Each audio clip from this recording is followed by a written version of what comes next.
কারণ এরকম মাইক ধরে ধরে এইরকম মাইকে কথা বলে বলে চাহে পুরুলিয়াতে হোক, নিতুড়িয়াতে হোক, অযোধ্যাতে হোক, বলরামপুরে হোক, বোরা বাজারে হোক, এই মাইকের কথার এই প্রশাসনিক আধিকারিকরা শুনতে চায় না।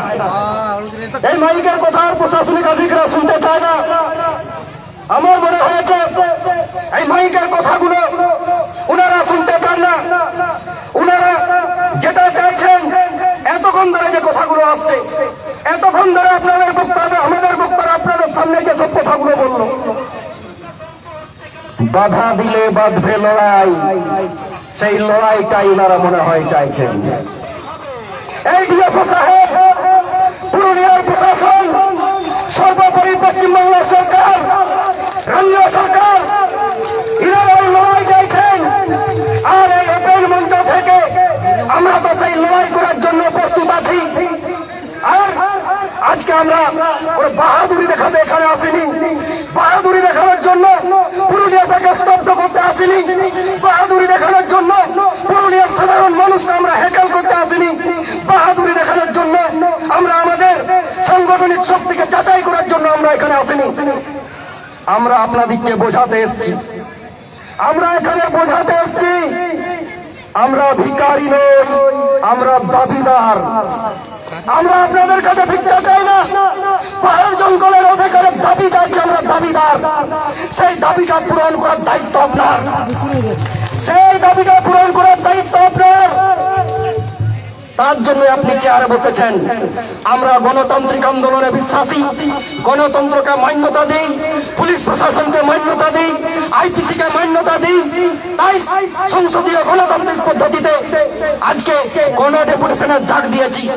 আগামী দিনে হয়তো এই গণডেপুটেশনটা তার গণতান্ত্রিক আন্দোলন বা গণতান্ত্রিক দৃষ্টিভঙ্গি রাখতে পারবে কিনা সেটা আপনি তার জন্য প্রস্তুত থাকবেন। সংগ্রামী সাথী, সাথে সাথে আজ খুব ভালো লাগছে, আজ খুব ভালো লাগছে এই কারণে পুরুলিয়ার পুলিশ প্রশাসনকে একটু আমি আজকে ধন্যবাদ জানাবো। বেশি না, একটু ধন্যবাদ জানাতেই হবে। কারণ আমাদের এই লড়াই আন্দোলন, এই লড়াই আন্দোলনে অতীতের লড়াই আন্দোলনকেও স্মরণ করা দরকার আছে। সেদিনও 8 তারিখ ছিল, আজকেও 8 তারিখ, তবে সেটা অক্টোবর মাসের 8 তারিখ ছিল। 2021 সাল এই অযোধ্যাকে বাঁচানোর আন্দোলনের স্বার্থে জনসচেতনতা র্যালিতে আমাদের পারখানা বাবারা, সমাজকর্মীরা যেদিন কেস খেয়েছিলেন, ওই ডিএ অফিসের সামনে সেদিনও আমরা সভা করেছিলাম। সেদিন পুরুলিয়া পুলিশ প্রশাসন, আপনারা কোথায় আটকেছিলেন? আমাকে গাধা পাথরে আটকেছিলেন। পুরুলিয়ার গোডক বাবা, পুরুলিয়ার জেলা পরগনা বাবা কে নিতুড়িয়াতে আটকেছিলেন, মানবাজারে আটকেছিলেন, টামনাতে আটকেছিলেন, ঝাড়গ্রামের জেলা গোডক জেলা পরগনা বাবাকে কুইলাপালে আটকেছিলেন। আপনাদেরকে এইটুকু ধন্যবাদ দিই, আদিবাসী মানুষের গণতান্ত্রিক আন্দোলনে বাধা সৃষ্টি করবেন না। আদিবাসী মানুষরা গণতন্ত্রপ্রিয় মানুষ, আদিবাসী মানুষরা আন্দোলনকারী, চিরকাল আন্দোলনকারী, আন্দোলনের সিজেন্ট জিনিস। তারা আন্দোলন কেমন হয় জানে।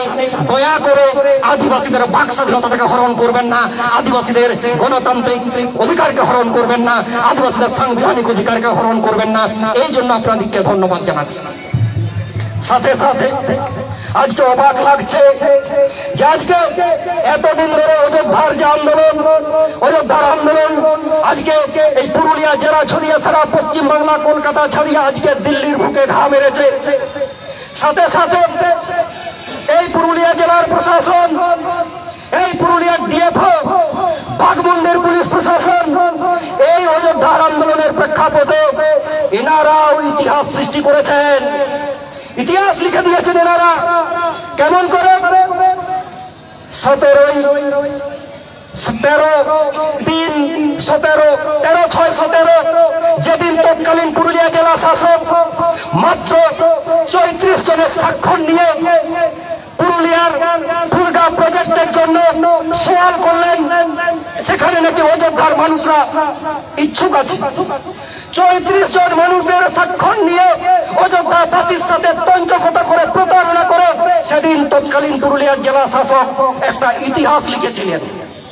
তারপরে 2021 সালের 27 সেপ্টেম্বর যেদিন অযোধ্যা পাহাড়ের বুকে জনসচেতনতা র্যালি চলছিল, সেদিন পুরুলিয়ার পারগনা বাবা, বাঘমুন্ডির মুলুক পারগনা বাবা, অযোধ্যার পীর পারগনা বাবা, প্রকৃতি বাঁচাও আদিবাসী বাঁচাও মঞ্চের কর্মীদের বিরুদ্ধে তৎকালীন আইসি বাঘমুন্ডির আইসি সুমতো কেস দিয়ে আদিবাসীদের বাক স্বাধীনতাকে হরণ করে একটা ইতিহাস সৃষ্টি করেছিলেন, সেটাও ইতিহাস। আর আজকে পুরুলিয়ার ডিএফও সাহেব গত 26 আগস্ট পুরুলিয়ার অযোধ্যাতে নিজের কাজে গিয়েছিলেন, সাথে সাথে নিজের স্বীকৃত করা গ্রাম সভার কর্মীদের সদুত্তর না দিতে পেরে তাকে ঘুরে আসতে হয়েছিল। আর উনাকে নাকি হেনস্থা করার অপরাধে উনিও সুমতো কেস দিয়ে দিলেন 186, সেটা নাকি পাবলিক সার্ভেন্ট। কিন্তু এই ডিএফও সাহেব গ্রাম সভাকে অস্বীকার করে, বনাধিকার 2006-কে অস্বীকার করে 186 ওইসব কর্মীদের বিরুদ্ধে লাগিয়ে দিলেন, তিনিও কেস করে দিলেন, সেটা একটা ইতিহাস।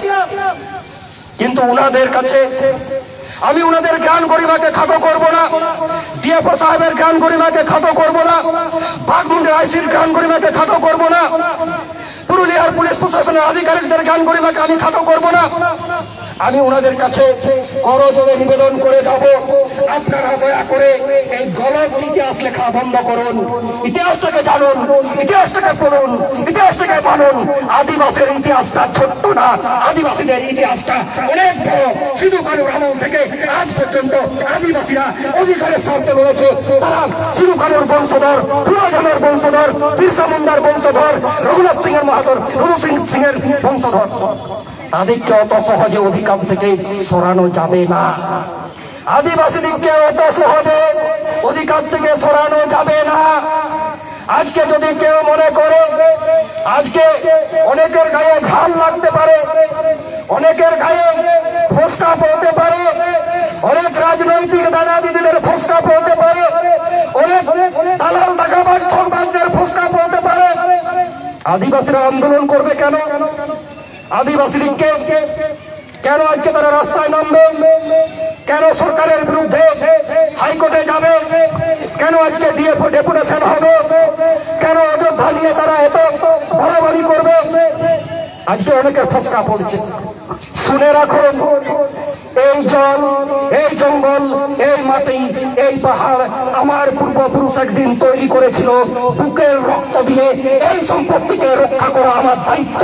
এবং আপনাকে যদি তাতে জিকা হোক, জিন্দাল হোক, আদানি হোক, আম্বানি হোক, জিকা হোক, জিন্দাল হোক, আদানি হোক, আম্বানি হোক, আমি শিমুলিয়া গ্রাউন্ডে 31 মার্চ আমি সেদিন মঞ্চে থেকেই বলেছিলাম যে অযোধ্যার বুকে যদি আপনাকে দুর্গা পাম্প প্রজেক্ট করতে হয়, আদিবাসীদের রক্তের স্রোতে সাঁতার কিন্তু আপনাকে করতে হবে।